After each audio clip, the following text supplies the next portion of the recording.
Hello everyone, I am Priyanka. Welcome to my YouTube channel. तो आज जो हम ये वीडियो स्टार्ट करने वाले हैं, इसमें ज्योग्राफी का जो फिफ्थ चैप्टर चल रहा था आपका, पृथ्वी के प्रमुख परिमंडल, जिसका जो सिक्स लेक्चर था उसमें हम लोग केवल भूमंडल के बारे में पढ़ा था। जिसमें आपको सारे जो हमारा कितने सात भूमंडल महाद्वीप हैं, उन सभी चीजों के बारे में पिछले हम वीडियो में पढ़े थे। और आज के इस वीडियो में हम लोग पढ़ेंगे जो अगला आपका मंडल है। उसके अलावा हम लोग इस वीडियो में पढ़ने वाले हैं जल मंडल के बारे में। तो ये हमारा फिफ्थ चैप्टर है। तो चलिए स्टार्ट करते हैं जल मंडल के बारे में। तो जल मंडल में हम लोग क्या देखते हैं कि जो पृथ्वी का 71% भाग है वो जल से भरा हुआ है, और 29% भाग ही स्थल भाग है। तो जब हम भूमंडल में पढ़े थे तो भूमि का जो भाग होता है वो दो भाग में बटा है। भूमंडल कितने भाग में है? भूमंडल जो है वो दो भागों में बटा हुआ है। एक तो हो जाता है आपका महाद्वीप, और दूसरा आ जाता है आपका महासागर। तो इसमें हम देखते हैं कि ये पूरा पृथ्वी के बारे में बताया है, भूमंडल के बारे में बताया गया। तो जो महाद्वीप का भाग है वो कितना है? वो 29% भाग ही केवल महाद्वीप का भाग है, जिसपे लोग रहते हैं। और महासागर का भाग जो है वो 71% है। 71% भाग आपका महासागर का भाग है। तो आप समझ सकते हैं कि जाल भूमि के ज्यादातर हिस्सों में हमारा महासागर है, जल ही जल है। तो इस तरह से हम देखें तो इसलिए पृथ्वी को क्या कहा जाता है? पृथ्वी को नीला ग्रह कहा जाता है, क्योंकि इसके अधिकांश भागों पे जल है। नेक्स्ट हम देखते हैं कि सबसे अधिक मात्रा में कौन महासागर का जल है। पूरे अगर जल की बात करें तो सबसे बड़ा भाग जो है वो महासागर का भाग है। वो 97.2% भाग जो है वो महासागरीय जल का है। और ये जल कैसा होता है? ये जल खारा होता है, जो पीने लायक जल नहीं है। पीने योग्य जो पानी है हमारे पास वो केवल 2.4% ही ऐसा पानी है जो हम पी सकते हैं। ज्यादातर भाग कैसे, ज्यादातर जो जल है वो कैसा है? वो खारा जल है। जल और उसका वितरण अगर हम देखें तो पृथ्वी के पानी में लवणता की मात्रा जो होती है वो सबसे अधिक होती है। लवणता का मतलब होता है नमक। नमक की मात्रा अधिक, नमक के कारण ही पानी कैसा होता है? खारा होता है। तो ज्यादातर भागों में महासागर है। और हम जानते हैं कि जो महासागर का जल होता है वो कैसा होता है? खारा होता है। तो इसलिए हम कह सकते हैं कि जो पृथ्वी के पीने योग्य जो पानी में सबसे अधिक मात्रा किसका है? तो लवणता का है, नमक का मात्रा है। लवणता किसको कहते हैं? कि 1000 ग्राम जल में मौजूद नमक की मात्रा को हम लवणता कहते हैं। महासागर की लवणता कितना है? 35 भाग प्रति 1000 ग्राम माना माना जाता है। नेक्स्ट अगर हम देखें तो अगला आ जाता है कि महासागर। तो महासागर जल मंडल का मुख्य भाग होता है। अगर हम केवल जल की बात करें, अगर ये हमारा पूरा 71% भाग क्या है? जल है। तो इसमें जो ज्यादा भाग है वो हमारा किसका है? तो ज्यादा भाग हमारा महासागर का है। महासागर ज्यादा भागों में फैला हुआ है जल। तो महासागरीय अगर परिसंचरण के बारे में देखते हैं कि महासागर की परिसंचरण का मतलब होता है कि कोई भी जल की जो गतियां होती है, महासागर की गतियों के बारे में हम यहाँ जानेंगे। तो महासागर की गतियां विभिन्न प्रकार की होती है। तो अब महासागर में क्या क्या चीजें होती है वो हम एक एक करके जानेंगे। तो सबसे पहले हम देखते हैं कि तरंगे। तरंगे क्या है? ये महासागर की एक गति है, जिसमें क्या होता है कि जो महासागरीय सतह पर जल लगातार उठता है और गिरता रहता है, तो उसे हम क्या कहते हैं? तरंगे कहते हैं। आप कभी भी समुद्र के किनारे जाए तो देखेंगे कि जो लहर होता है ना, वो ऐसे उठना फिर गिरना, फिर उठना और फिर गिरना, ये लगातार होते रहते हैं। तो ये क्या है? ये महासागर की एक गति है। ये जो जल है उस जल की एक गति है कि जिसमें जल लगातार ऊपर की तरफ उठता है और फिर नीचे की तरफ गिरता है। ये जिसको हम क्या कहते हैं, तरंगे कहते हैं। तो अब तरंगे एक महासागर की गतियों में सबसे पहला हम तरंगे देखेंगे, फिर ज्वार भाटा आता है और महासागरीय धाराएं आती है। ये सभी क्या है, महासागर की गतियां मानी जाती है। नेक्स्ट हम देखते हैं कि सुनामी, जो हम सुनते हैं कि ये क्या है, विनाशकारी तरंगे होती है। सुनामी भी क्या है, एक तरह का तरंग है। महासागरीय जल का जो तरंग है ना, उसको हम कहते हैं सुनामी। लेकिन ये कैसा तरंग है, तो ये एक विनाशकारी तरंग होता है। आम जो महासागर की जो लहर होती है वो नॉर्मल रहती है, उठना और गिरना होता है। लेकिन जो तरंगे जो सुनामी आती है, तो उसमें क्या हो जाता है कि इस महासागर की जो तरंगे हैं वो काफी विनाशकारी हो जाती है, वो काफी तेज हो जाता है। तो इसमें हम देखेंगे कि उसका जो पहला संकेत देखा जाता है कि जब भी सुनामी आती है तो उस टाइम का जो प्रथम संकेत देखिए, तो जो तटीय क्षेत्र होता है उसका जल क्या है, तेजी से, तटीय क्षेत्र के जल में तेजी से कमी हमें देखने को मिलता है। और फिर क्या होता है कि फिर वो तरंगे एक बार में विनाशकारी रूप लेके बहुत तेज गति से वो स्थल की तरफ, किनारों की तरफ आती है। तो उसको हम क्या कहते हैं, उसको हम सुनामी कहते हैं। ये भी एक तरंग है। नेक्स्ट हम देखते हैं, आपका आ जाता है ज्वार भाटा। ये भी महासागर की एक गति है, जिसमें क्या होता है कि दिन में 2 बार नियम से महासागरीय जल का उठना और गिरना होता है। जैसे आप देखिएगा कि जो ये समुद्र है आपका, तो इसमें क्या है कि इसमें फिक्स टाइमिंग फिक्स है आपका, कि दिन में ज्वार भाटा कितनी बार आएगी, 2 बार समुद्र का जो जल है वो ऊपर उठेगा, फिर नीचे गिरेगा, फिर ऊपर उठेगा, फिर नीचे गिरेगा। तो ये, इसको हम क्या कहेंगे, ज्वार भाटा कहेंगे। तो जब सूर्य व चंद्रमा के गुरुत्वाकर्षण बल के कारण ये ज्वार भाटा क्यों आते हैं, तो ये क्वेश्चन पूछा गया है कि ज्वार भाटा क्यों आते हैं, किसके कारण से आते हैं। तो वो सूर्य और चंद्रमा का जो गुरुत्वाकर्षण बल होता है के कारण महासागर की सतह पर ज्वार और भाटा आते हैं। तो ये पॉइंट हमें याद रखना होगा। फिर नेक्स्ट हम देखेंगे कि ये एग्जाम में आपसे पूछा जाता है कि बेहद ज्वार किसे कहते हैं। बेहद ज्वार, जिसको हम एक और नाम से जानते हैं, बृहद का मतलब होता है उच्च ज्वार। उच्च ज्वार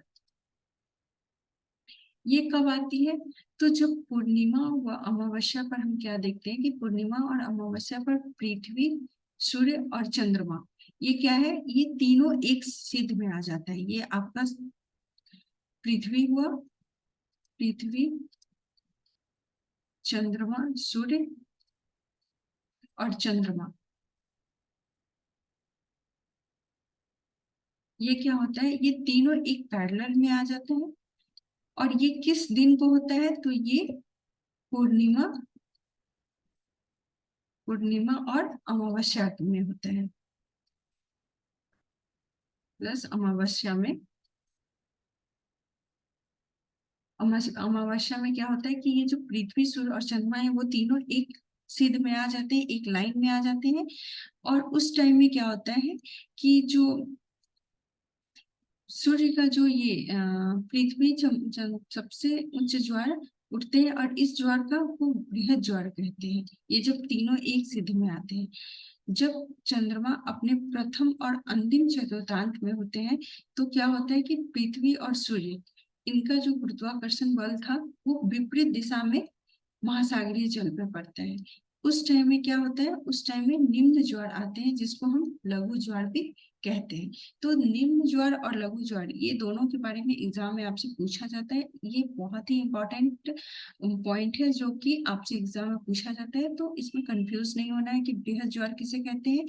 जब ये तीनों अमावस्या और पूर्णिमा पर पृथ्वी, सूर्य और चंद्रमा तीनों एक सिद्ध में होते हैं, तब सबसे ऊंचा ज्वार आता है, जिसको हम बृहद ज्वार कहते हैं। और जब लघु ज्वार किसे कहते हैं, जब चंद्रमा अपने प्रथम या चतुर्थांश में होता है, अंतिम चतुर्थांश में होता है, तब क्या होता है कि पृथ्वी और सूर्य का जो गुरुत्वाकर्षण बल है वो महासागरीय धारा पे विपरीत दिशा में पड़ती है, जिसके कारण जो ज्वार होता है वो निम्न हो जाता है, वो निम्न ज्वार होता है जिसको हम लघु ज्वार भी कहते हैं। अगला हम पॉइंट देखेंगे, जो उच्च ज्वार होता है वो नाव संचालन तथा मछली पकड़ने के लिए सहायक होते हैं। हम लोग जानते हैं कि उच्च ज्वार में क्या होता है कि जो लहर होती है वो किनारों पे, जल का बहाव जो है वो किनारों पे ज्यादा होता है, और उस बहाव के कारण क्या होता है कि जो मछलियां होती है वो तट के निकट आ जाती है। उस इस कारण से जो नाव का संचालन होता है उसमें और मछली पकड़ने, ये दोनों में काफी सहायक होते हैं। उच्च ज्वार के कारण ही होता है, क्योंकि निम्न ज्वार में है तो जो किनारे होते हैं उससे जो समुद्री लहर है वो काफी पीछे रहता है, जिस कारण से नाव का संचालन नहीं हो पाता है और न मछली तट के किनारे आ पाती है।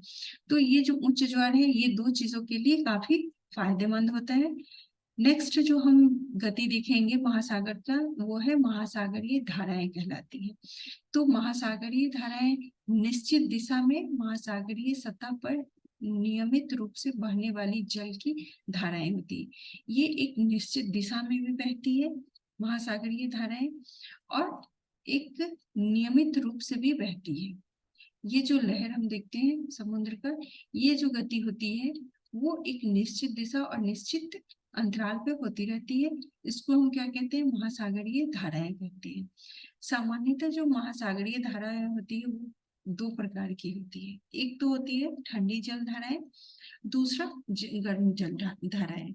तो पहला हम देखेंगे कि ठंडी जल धाराएं किसे कहते हैं, कि जो महासागरीय धाराएं हैं वो ध्रुवों से उष्ण कटिबंध की तरफ क्षेत्र की ओर प्रवाहित होती है, उन्हें हम ठंडी जल धाराएं कहते हैं।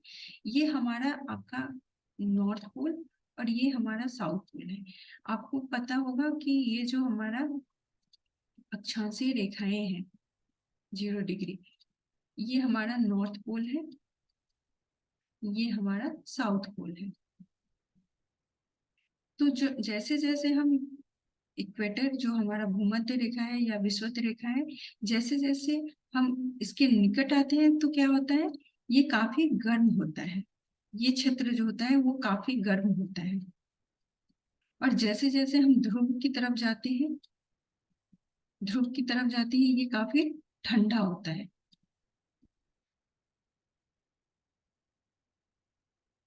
तो हम देखेंगे कि जो धाराएं, अगर समुद्र यहाँ पे है,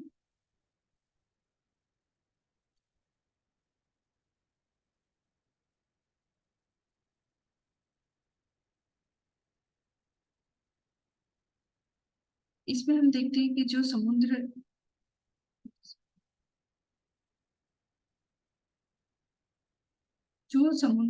आपका ये ध्रुव की तरफ से किधर, उष्ण कटिबंध की तरफ, इक्वेटर की तरफ चलेगी, उससे क्या होता है कि वो पानी क्या होता है वो ठंडी होती है, क्योंकि वो ध्रुव के क्षेत्र से और आपका उष्ण कटिबंध की तरफ चल रही है।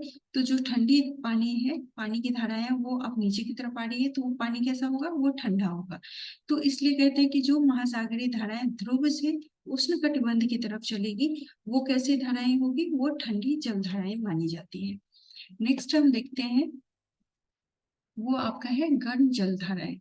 जो गर्म जल धाराएं होती है वो कहाँ से होती है, तो वो आपका भूमध्य रेखा से, इक्वेटर से, जो आपका भूमध्य रेखा है यहाँ से आपका ध्रुव की तरफ, ये आपके पोल की तरफ, ये नॉर्थ पोल और ये साउथ पोल। तो इसमें क्या होता है कि जो जल की धाराएं है वो इधर से नॉर्थ की तरफ या साउथ की तरफ, ये पोल की तरफ चलती है ये धाराएं। तो इसमें क्या होता है कि जो जल की धाराएं होती है वो काफी गर्म होती है, क्योंकि वो इक्वेटर के पास से उष्ण कटिबंधीय क्षेत्र से ध्रुव की तरफ आ रही है, इसलिए वो जल की धाराएं कैसी होगी, वो गर्म होगी। जिस क्षेत्र में ठंडी और गर्म दोनों ही जलधाराएं मिलती हैं, वह समुद्री क्षेत्र कैसा होता है, विश्व में सर्वोत्तम मछली पालन के क्षेत्र माना जाता है। जहां पर ये दोनों जलधाराएं मिलती है, जहां पे ठंडी गर्म और ठंडी, गर्म प्लस जो ठंडी धाराएं हैं, वो दोनों के मिलने का जो क्षेत्र होता है वो कैसा होता है, मत्स्य पालन के लिए सबसे महत्वपूर्ण माना जाता है। मत्स्य पालन के लिए सबसे अच्छा माना जाता है। तो हम देखते हैं कि जो विश्व में जापान का जो पूर्वी तटीय क्षेत्र है या उत्तरी अमेरिका का जो पूर्वी तटीय क्षेत्र है, ये दो जो क्षेत्र है विश्व में, वो मत्स्य पालन के लिए आदर्श क्षेत्र माना जाता है। ये आपसे एग्जाम में भी पूछा जाता है कि मत्स्य पालन विश्व का कौन सा ऐसा क्षेत्र है, तटीय क्षेत्र, जो कि मत्स्य पालन के लिए महत्वपूर्ण माना जाता है। तो वो आपका जापान का पूर्वी तटीय क्षेत्र और अमेरिका का, उत्तरी अमेरिका का पूर्वी तटीय क्षेत्र जो है वो आदर्श माना जाता है मछली पालन के लिए। नेक्स्ट हम देखते हैं कि विश्व की कुछ महत्वपूर्ण महासागरीय धाराएं के बारे में जाने। तो जो ये 7 धाराएं हैं जो मेन मेन है, उसके बारे में हम यहाँ पे पढ़ते हैं कि इन धाराओं के बारे में आपको थोड़ी सी जानकारी रखनी होगी। ये एक्स्ट्रा आपका दिया गया है कि हम्बोल्ट धाराएं, पेरू धाराएं कैसी होती है, वो ठंडी धाराएं होती है जो कि दक्षिण अमेरिका क्षेत्र में पाया जाता है।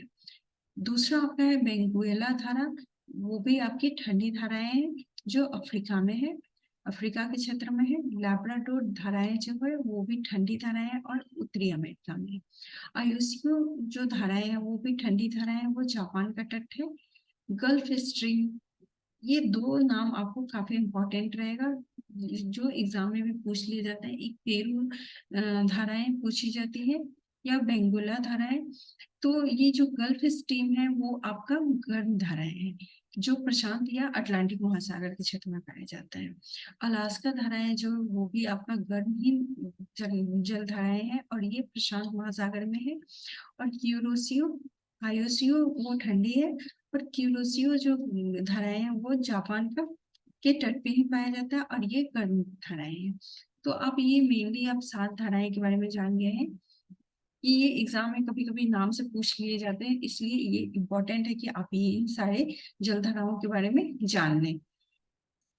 नेक्स्ट हम देखते हैं कि ये सभी हम जलमंडल के बारे में पढ़ लिए कि कौन कौन सी उसकी धाराएं होती है, महासागर की क्या गतियां होती हैं। इन सभी चीजों को हम लोग जान चुके हैं कि बृहद ज्वार किसे कहते हैं, लघु ज्वार किसे कहते हैं, क्योंकि ये एग्जाम में भी पूछ लिया जाता है। तो ये एक छोटा ही सा टॉपिक था, क्योंकि ये चैप्टर बहुत बड़ा है और इसको हम पार्ट वाइज करके एक एक टॉपिक को लेके चल रहे हैं। तो अब जो हमारा नेक्स्ट आएगा वो आपका वायुमंडल आएगा, क्योंकि भूमंडल के बारे में हम लोगों ने पढ़ा है जिसमें सारे महाद्वीपों के बारे में पढ़ा। ये जो हमारा था वो जलमंडल था जिसमें हम महासागर के बारे में मेनली पढ़ते हैं। महासागर कौन से पानी की मात्रा, जो पीने योग्य पानी कितने मात्रा में पाई जाती है, खारा पानी कितने मात्रा में पाई जाती है, या मेनली यहाँ पर हम महासागरों के बारे में पढ़ेंगे, क्योंकि महासागर जो है वो जलमंडल का मुख्य भाग माना जाता है और ज्यादातर हिस्सों पे महासागरीय जलधाराएं हैं। तो इन महासागर की जो गतियां हैं वो कौन कौन सी गतियां हैं, तो मेनली आ जाता है आपका तरंग, जिसके बारे में हमें पढ़ना होता है कि ये ऐसी जलधारा सतह पर जब जल लगातार ऊपर उठता है नीचे गिरता है तो उसको हम क्या कहते हैं, तरंग कहते हैं। इन तरंगों के कारण ही सुनामी भी आती है। इन जब तरंगे विनाशकारी रूप में रहता है, मतलब बहुत तेज होता है, तो उसको हम क्या कहते हैं, सुनामी कहते हैं। नेक्स्ट आ जाता है आपका ज्वार भाटा, जिसमें हम लोग देखते हैं क्या कि एक नियमित रूप में दिन में 2 बार जल की धाराओं का ऊपर उठना फिर नीचे गिरना, उसको हम ज्वार भाटा कहते हैं। ये किस कारण से आता है, तो ये आपका सूर्य और चंद्रमा के गुरुत्वाकर्षण बल के कारण ही ये हमारा देखने को मिलता है। ज्वार भाटा सूर्य चंद्रमा के गुरुत्वाकर्षण बल जब महासागर की सतह पर पड़ता है तो उसके कारण ज्वार भाटाएं आते हैं।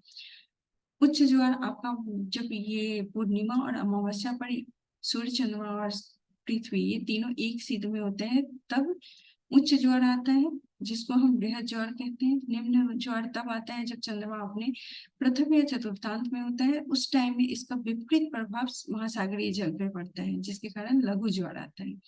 तो जो मछली पालन हो या नाव संचालन में कौन सी जलधाराएं इंपॉर्टेंट रहता है, तो वो आपका होता है उच्च जो ज्वार होती है वो इन दोनों चीजों के लिए काफी महत्वपूर्ण होती है। तो ये आपसे एग्जाम में पूछा जाता है। फिर महासागरीय धाराएं कौन कौन सी होती है, तो आपकी ठंडी जल धाराएं होती है और गर्म जल धाराएं। ये एक पॉइंट आपको याद रखना होगा कि जो ठंडी धाराएं होती है वो ध्रुव से उष्ण कटिबंध की तरफ चलती है, क्योंकि ध्रुव पे काफी ठंड होता है, और वहां से हम उष्ण कटिबंध की तरफ चलते हैं तो वो पानी की जो धाराएं होती है वो कैसी होती है, वो ठंडी होती है। जो गर्म धाराएं होती है वो विषुववृत्त से ध्रुव की ओर चलती है, अपोजिट हो जाता है। तो जो ध्रुव के पास क्या होता है, विषुववृत्त के पास काफी गर्मी होती है, तो वहां से जो जल धाराएं ध्रुव की ओर जाएगी वो कैसी जल धाराएं होगी, वो काफी गर्म जल धाराएं होगी। तो ये हमारा मेनली था जलमंडल के बारे में। अब जो नेक्स्ट हम लोग पढ़ेंगे वो वायुमंडल के बारे में पढ़ेंगे, जो कि हमारा नेक्स्ट टॉपिक होगा। तो आई होप आप लोग को ये पूरा टॉपिक समझ में आ गया होगा। तो अब नेक्स्ट वीडियो में हम लोग फिर से मिलते हैं, तब तक के लिए धन्यवाद।